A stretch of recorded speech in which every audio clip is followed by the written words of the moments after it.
we go. Here we go. What is going on? Thank you guys for tuning in. The secret sauce for today is you have to get up every single morning with determination if you would like to go to bed with satisfaction. The recipe is simple. It truly is.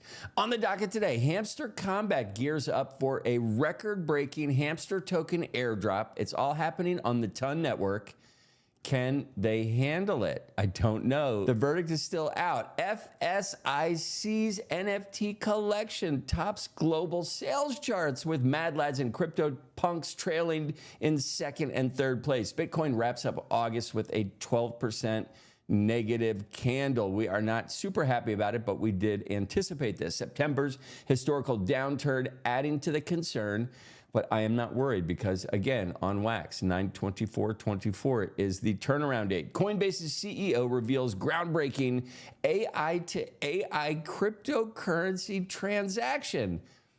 These robots are trading crypto by themselves. Holy shit. It is marking a new era in autonomous finance, and Elon Musk is sounding the alarm on the United States government.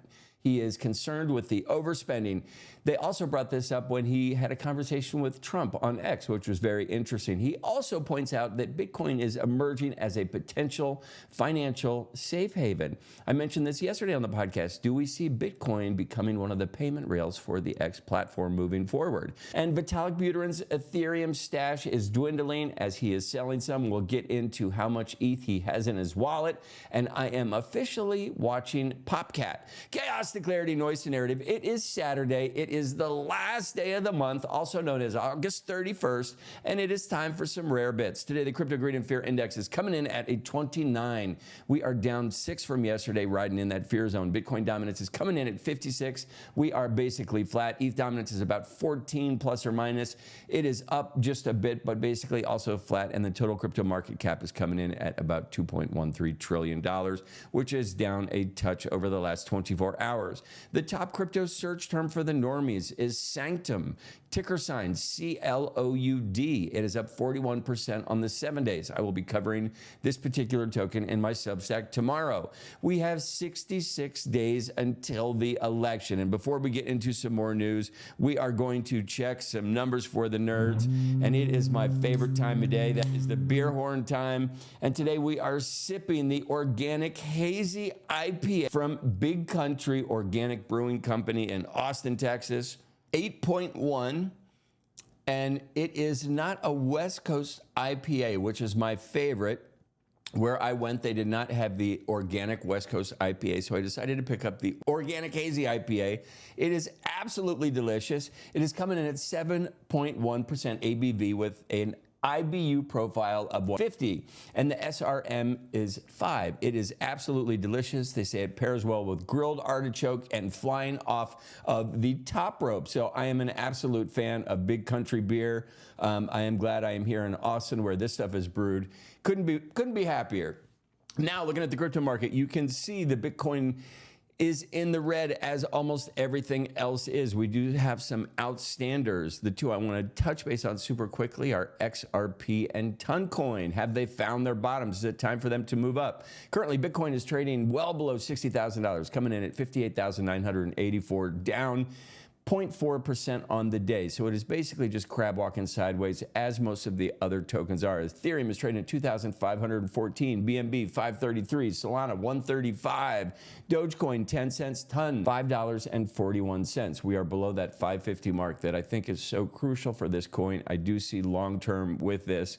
Tron coin is back up into the number 10 spot. This is the Justin Sun ecosystem. Even though it is basically flat for the week, it is up 22% on the month off of his Sun Pump new entrant into the ecosystem. And we're going to do a quick flyby. This is a quick 5-day look at the Bitcoin chart, and I am just pulling this up because you can see the amount of volatility. We have had crab walking all day. I expect this for the next couple days. We did just get a red arrow for Bitcoin going down. Looking at Ethereum on the shorter term, we have a red candle. It looks like that will go down as well, and Salamis looks like it is going to tread down a bit more. It is currently trading at 135. Looking at some of my favorites, let's see who's winning today. Up the most today, we have Mogcoin up only 2.8%. But in an absolute sea of red, we will take it. Next up is Toncoin. It is rebounding. It is just off the flat mark, but we will take it. Everything else is just really suffering as we are in the summer doldrums. Looking at DEX volume over the last 24 hours, we're coming in at about $4.63 billion with a weekly change of 8.83% to the plus. As far as top meme coins by market capitalization, as you can see, everything is kind of flat. I think Doge is the biggest winner. It's up about 2.63%. And in the last 24 hours, who's the biggest winner? We have a new token called Ethereum is Good, is up 40% on the 24 hours, followed by Volt, Simon's Cat, Pepe Fork, and Hedge. We are going to check in the poly market news sector to see what is actually happening in the real world. You remember yesterday we brought up that the Bloomberg terminal is starting to incorporate some of this technical stuff that poly market has. So I think it's super interesting. Who will win the presidential election? Super Bowl champions, Wisconsin presidential election winner, popular vote winner. What will Walt say during the CNN interview? Electoral college. Anything interesting that jumps out at me? No. There was a post earlier about Kamala mentioning McDonald's, and I don't know what that relates to, but it made me smile, so I'm sure there is a story behind it. Looking at the biggest gainers in the last 24 hours, we saw Wrapped, NXM, Aave, UMA, Artificial Super Intelligence, and Mogcoin. Almost all of these were on the downside yesterday. So this volatility is something that we are going to continue to see. My call for today was Fog, one of my absolute favorite tokens. We are going to check in on that right now. Now, I drew some absolute crazy scribbles on this chart earlier this morning as I was watching this. So in my estimation, in my opinion, I'm not even going to back up the chart. We just hit this zone right here, and this is magic. I do see us trending sideways for a bit, but I think this is about to shoot up. Why is this zone so important to me? One, it clocks in right at about $59 to $62 million. So this zone, it's this financial barrier, this psychological barrier. I don't know, it seems to play into these metrics. So if you did pick up VOG this morning, it is up 6% on the 6 hour. It's up 11% on the 24 hours. I do see this going to 1 billion market cap by September. So we only have a few $1 million to go. And I love the trajectory for this coin. I am also on X all the time, and a lot of you traders are not. The gentleman putting this coin together is doing it with the artist that is creating content associated with the coin. It is a marriage made in heaven there, causing an absolute firestorm on the timeline. This is exactly what you want to see. Hats off to them. We want to see it move forward. So we're super jazzed with this particular call. Next up, beer horn. All right, and next up on our list of shenanigans, we are checking in to see who will sit in the White House. It is a dead heat race, though the Bitcoin price dropped 1% again. This morning it was coming in at $59,120. Now, on this date in history, it's really interesting. This is 1969. This is what the first interface message processor, also known as the IMP. It was delivered to the University of California in Los Angeles. It marked the beginning of ARPANET, which is the precursor to the internet that all you bozos are tuning in on. The IMP was a pioneering packet switching device enabling seamless communication between research facilities, and it laid the foundation for today's interconnected network. The milestone in computer networking led to the first successful messaging transmission between UCLA and the Stanford Research Institute on October 29th, 1969. It is basically recognized as the birthplace of the internet. Now, Hamster Kombat. I have been talking about this in the Substack since it came out. I gave a rundown on all the games that are on Telegram. I laid out my top 8. Hamster was on the top. So, Hamster Kombat, it is absolutely a popular game.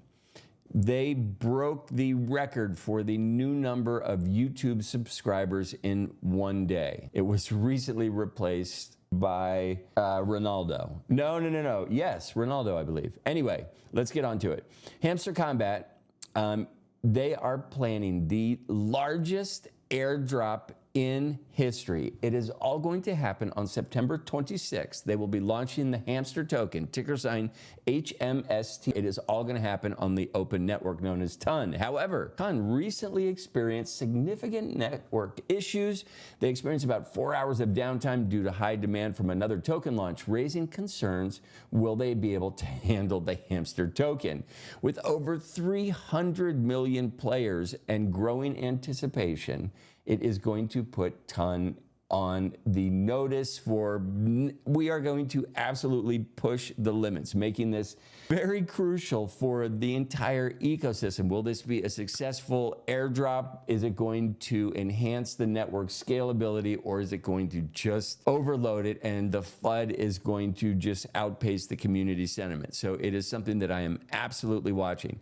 When we are looking at FSIC, it is a new NFT collection. It is on the Bitcoin network. It led global NFT sales with a volume of about $887,000, marking the first time this week that a collection other than CryptoPunks or D-Market topped the daily sales charts. Mad Lads, created by Backpack, it's actually created by Armani, who also created Backpack, secured the second spot. They have done a shit ton of business as well. And what's interesting, they sent a custom to the Haktua girl, Haley, and she has been repping that as her PFP. She is accepted to speak at Singapore, so that has all driven the price and the fanfare up. God love the Mad Lads. Super happy to see them crank it out. We have Ethereum's CryptoPunks came in third. They did about $643,000 in sales, followed by MB. If you don't know what that is, those are the Solana monkey business. They did about $543,000. So these are all absolutely wonderful to see. And I think rounding out the top 5 or 6 was the Guild of Guardian Heroes, who are still cranking out a shit ton of volume. They did about $485,000. So it is nice to see that NFT sales are by no means dead. Next up, we are looking at Bitcoin, and we ended August down, as I said at the top of the show, down about 12-13%. This loss is going to contribute to, I don't know, the historical data, not in a great way. Bitcoin, as I mentioned, typically has a rough month in September, doesn't really set to go parabolic till October. I think for my own reasons, we are going to bump that up, and September is actually going to be bigger than it has been previously. Despite downward trends, which saw Bitcoin slip to 58,000, upcoming U.S. economic data could introduce volatility and potentially lead to an upside if influencers and expectations of the Federal Reserve rate cuts come to fruition. Do we see that coming down the pike and actually elevating the price of Bitcoin? Investors are cautiously optimistic about the possible turnaround in Q4, which many of us believe is coming. October and November are rally months before we get to the end of the year. I can almost promise you that. Next up, we have Coinbase CEO Brian Armstrong. Now, this Giga Chad, he announced the first AI to AI cryptocurrency transaction where one AI agent used crypto tokens to interact with another AI agent with no human intervention. The transaction concluded with 2 happy campers. They did it all on the Base platform. It involved acquiring AI tokens, and it highlights the potential for AI systems to handle financial transactions without the aid of humans. Now, Brian emphasized that AI agents are unable to hold bank accounts. Well, who needs a bank account? This development is part of a broader trend to empower AI agents with transactional capabilities in the crypto industry, and it will not be long before an AI agent is hiring humans. I am available. Next up, we have the second Giga Chad, Elon Musk, and he, you know, it was really wonderful to hear the conversation that he had with Donald Trump on X, and there was some FUD around it because it wasn't pace. It wasn't an interview; it was a conversation, and I found it really interesting. And one of the topics that these two gentlemen discussed was the inefficiency in the spending budget for the United States. So, the possibility that if Trump gets in the White House, would he reach out to Elon Musk to oversee spending and help the United States avoid this dramatic scenario that we are already in, and it's a no-win situation? So our current debt is about 35 trillion. It is expected to reach 50 trillion by 2034. That means the amount of interest that we are paying on that debt daily is astronomical. It becomes there's no end game, right? There's default. That's the end game. This is if you play this out future forward, we do not win this. We have overextended ourselves, and it is alarming. Next up, with economic uncertainties and inflation fears, analysts predict that Bitcoin could rise to $70,000. All of us are hoping and praying that it does and goes well beyond that. If Elon gets on board and decides to utilize Bitcoin not only as a payment rail for X, but as a payment rail for the United States government to put on their reserve balance sheet, these things could potentially change the trajectory of the United States, and I'm here for it. Next up, Floki. This token has been getting a lot of FUD, and it's interesting. I think one of the narratives that I've keyed in on recently is new meme coins over old meme coins. And I get it. I think that plays into effect with NFTs more so than meme coins. And the only reason I say that is for security. The new meme coins do not have security. Older meme coins become a safe haven to put your money in. And if people enter the ecosystem and they try some of these newer meme coins and get burned, we are losing those as potential participants in our ecosystem.